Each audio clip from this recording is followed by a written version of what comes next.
Bonjour tout le monde, bienvenue une fois de plus, c'est Sangonga Georges. Aujourd'hui, nous allons voir une fonctionnalité que vous pouvez configurer sur le routeur, à savoir les access lists. À quoi servent les access lists? Les access lists vous permettent de pouvoir déterminer ou bien de pouvoir interdire le trafic dans le réseau en se basant sur le numéro et aussi sur le protocole, voire même sur les applications. Alors, c'est ce qui va faire d'office quand on configure ça. Donc, si vous n'avez pas un parfait, vous pouvez d'abord utiliser les routeurs comme imparfait et ça sera imparfait sans état en configurant les access lists. Il existe des types des access lists.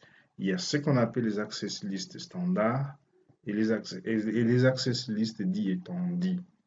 Et on y trouve aussi des types des access lists, les access lists numérotés et les access lists nommés. Mais on peut aussi configurer les access lists basés sur l'heure, donc basés sur le temps. Alors, quand on parle des access lists standards, ils commencent de 1 à 99 et les access lists standards, ça commence, pardon, étendu, ça commence des 100 à 199, ce qu'on retrouve sur ce routeur, mais ça va au-delà de ça. Si on passe sur le vrai routeur, on y va au-delà de tout ce que je viens de dire. Alors aujourd'hui, dans cette vidéo, nous allons commencer d'abord avec les access lists standard qui sera numéroté, c'est-à-dire nous allons utiliser les numéros au lieu de place d'utiliser les noms. Et prochainement, nous verrons aussi les access lists qui est étendue pour finir avec les access lists basés sur le temps.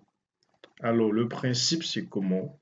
Le principe dit ceci, quand vous configurez les access lists standards, comme il y a manque de précision dans les access lists standards, c'est mieux de les configurer tout près de la source. Et les access lists étendus, il faut les configurer tout près de la source. Les access lists fonctionnent sur le principe de 3P. On vous dira 3P, 3P, c'est-à-dire par port, par interface et par direction. Ce sont les 3P où se basent les access lists. Alors ici, comme nous allons le faire, voilà la topologie sur laquelle nous allons nous exercer. Ça, c'est un réseau à part entière. Ça aussi, c'est un réseau à part entière. Mais l'objectif, c'est d'abord, en commençant, nous allons vouloir seulement permettre cette machine à avoir accès à ces réseaux ici. Et comme je le disais, que les access listes standards, comme ça manque de précision, on les configure tout près de la source. Ça veut dire comme la source c'est ici, c'est ces réseaux ici, qui veut accéder à ces réseaux ici. Donc, nous devons les configurer sur ces routeurs. Alors, sans plus tarder, ça s'est configuré. Ici, nous allons, j'ai dit configure, j'ai dit access list. Si je fais un point d'interrogation, comme je le disais, le standard commence de 1 à 99, étendu commence de 100 à 199. Je tiens à souligner, c'est sur ces routeurs, donc pas qui est traceur. Mais si vous allez sur le routeur en Genèse 3 ou bien sur le vrai routeur, il y en a d'autres access list. Alors, comme je disais, il y a des types aussi de access list où soit vous utilisez les numérotés ou soit vous utilisez le nommé. C'est-à-dire quand on parle des numérotés, au lieu d'utiliser les noms, vous allez utiliser les numéros. Quand on parle des nommés, c'est-à-dire vous allez utiliser les noms à la place de numéros. Alors je vais dire par exemple 2. Après je vais dire permis, parce que c'est ça, pardon, je regarde si je fais ça. C'est-à-dire il y a plusieurs possibilités. Ou soit je fais deny, c'est-à-dire je rejette tout, soit je fais permis, je permets, mais vous verrez quelque part remarque, ça permet de faire de commentaires, ça veut dire je vais dire remarque, par exemple autoriser par exemple, comprenez, hein, autoriser vers serveur, par exemple. Ça c'est un commentaire. Ça, c'est un commentaire. Ça veut dire, je vais revenir, je vais dire access list j'ai dit access list 2. Alors, comme je vais permettre, on a utilisé ça pour la première fois, je vous ai montré ça, ce qui permet d'écrire des commentaires. Mais l'autre, ce sont les deux actions. Ou soit on rejette, ou soit on essaie de permettre. C'est-à-dire, dans les cas ici, moi, je vais permettre cette machine. Je vais dire permis. Je vais dire permis. Est-ce que je vais permettre l'entièreté ou bien, ou soit je permets tout le réseau ici, ou soit je permets n'importe quoi, c'est-à-dire any source, c'est-à-dire any source host, peu importe, ou soit je spécifie seulement la machine. Comme dans mon cas ici, moi, je vais spécifier parce que je connais la machine qui doit avoir l'accès. Je viens ici, je vais prendre l'adresse ici. Je vais copier. Ok, j'ai dit permis. Maintenant, je vais dire host parce que je connais la machine. Je copie l'adresse. Et puis, c'est fini. Ça, c'est l'access list standard. Moins de précision. Maintenant, ce que vous devez savoir, quand vous configurez les access lists, il faut avoir un principe. Ça veut dire comment? Ou soit, vous commencez à autoriser ce que vous avez besoin d'autoriser. Pourquoi je l'ai dit? Parce qu'à la fin des access lists des ACE, il y a ce qu'on appelle, il y a une commande qui est invisible, implicite, deny, qui bloque le reste. C'est pour vous dire quoi? Ça veut dire, il faut d'abord commencer à autoriser ce que vous avez besoin d'autoriser. Après, vous pouvez ne pas dire deny ou bien bloquer. Il y a une commande qui le fera à votre place. C'est dans ce cas ici.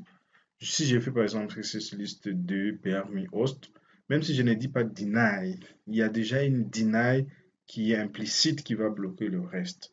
Là, je configure une access list, mais je n'ai pas encore appliqué. Je peux l'afficher en disant show access list, vous allez voir, c'est ça, show access list 10.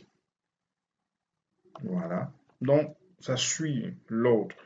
Donc, maintenant, ici, le routeur va parcourir du haut vers le bas. Il va commencer à parcourir chaque instruction, chaque règle. Là, je configure. Maintenant, l'essentiel, c'est de pouvoir maintenant l'appliquer. C'est là où je parlais de 3P par interface, par port et par direction. Comme ici.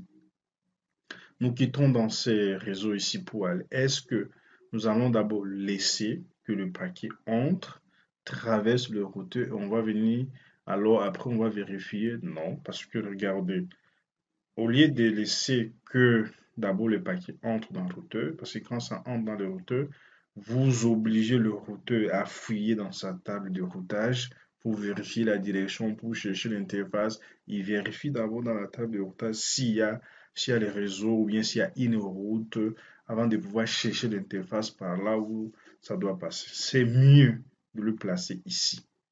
C'est-à-dire, avant que ça n'entre, on vérifie s'il faut rejeter, on rejette.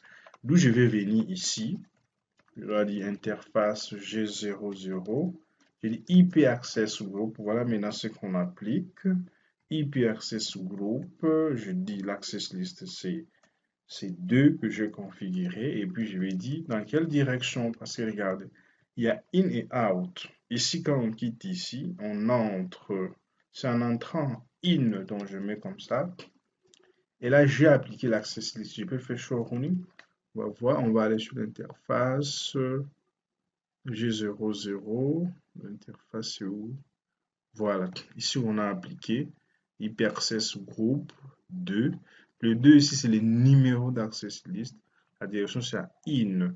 Alors, on va vérifier parce qu'on a permis cette machine d'accéder à un serveur. Donc, je vais venir ici. 172.16.16.20. J'accède sans problème. Maintenant, je dois venir sur l'autre machine. Alors, je reviens sur cette machine. Je dois dire 192.168. Et puis 20. Mais je n'accède pas. C'est normal. Parce que là, nous avons seulement permis une machine qui a accédé et les autres ne puissent pas avoir l'accès. C'est ce qui est très très mal parce qu'avec les access list standard, même si par exemple j'essaie de faire un ping, ça ne marche pas. Donc tout est bloqué. C'est pourquoi on dit que les access list standard n'ont pas assez de précision parce que du fait que j'ai aussi autorisé cette machine, le reste seront bloqués catégoriquement et ils ne pourront pas avoir l'accès 172.16.20. Ce n'est que sur cette machine parce que j'ai autorisé. Et puis, on peut venir même sur ce routeur ici. On peut faire show access list.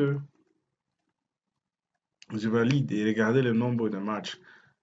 9, ça dit le nombre de fois qu'on a tenté et que notre access list a réussi. Donc voilà un peu ce que je voulais vous montrer pour aujourd'hui, l'access list standard du type numéroté, mais nous pourrons voir aussi du type nommé. Et nous verrons aussi les access list standards, ce qui est mieux, beaucoup plus utilisé parce qu'il y a plusieurs informations.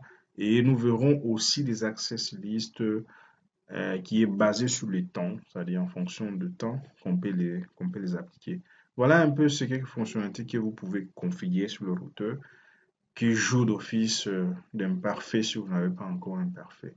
Je dis bye bye et s'il y a des questions, n'hésitez pas à me les poser.